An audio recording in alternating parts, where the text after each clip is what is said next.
The ship's position can be determined in a number of ways, for example by means of pilotage, by a cross bearing or by a cocked hat, a running fix, by dead reckoning, astronomical navigation or by means of satellite navigation.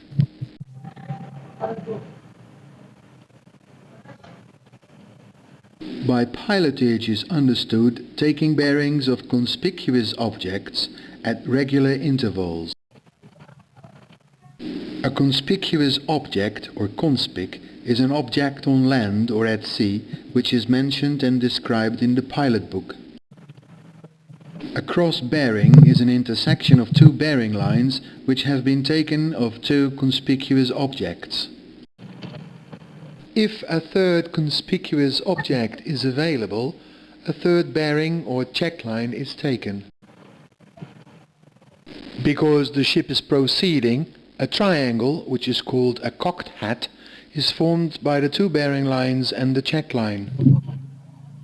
When there is only one conspicuous object, a position fix must be made by taking two bearings of that same conspicuous object at interval. The first bearing is taken at 165. The first bearing is taken at 1650 hours. Distance. The second bearing is taken at 1655 hours. Distance travelled 381 nautical miles.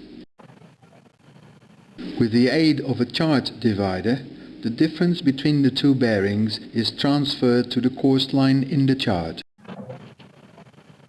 The position of the ship is at the intersection of the second bearing line with a line that runs parallel with the first bearing line. By dead reckoning is meant finding the ship's position by taking into consideration last known position, course and speed, sea and weather conditions. With astronomical navigation, observations are taken of celestial bodies with the aid of a sextant. When taking a sextant bearing, the angle between a celestial body and the horizon is measured. With the aid of the chronometer and the tables in the Nautical almanac, the ship's position can be determined.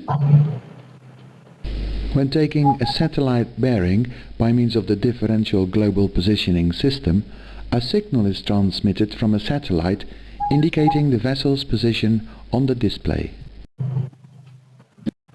With the aid of the echo sounder, the depth of the water can be determined.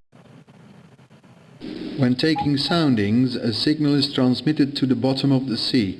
This signal bounces back and is received again by the echo sounder. From the time elapsed between the transmission and reception of the signal, the depth of the water can be determined. The depth over a protruding obstacle is obtained by wire sweeping, whereby a cable is swept over the seabed between two survey vessels.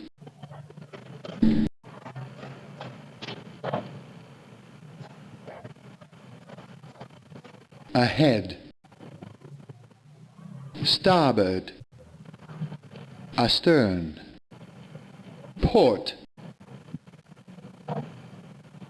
on the stem, on the starboard bow, before the starboard beam, on the starboard beam, abaft the starboard beam, on the starboard quarter, on the stern, on the port quarter,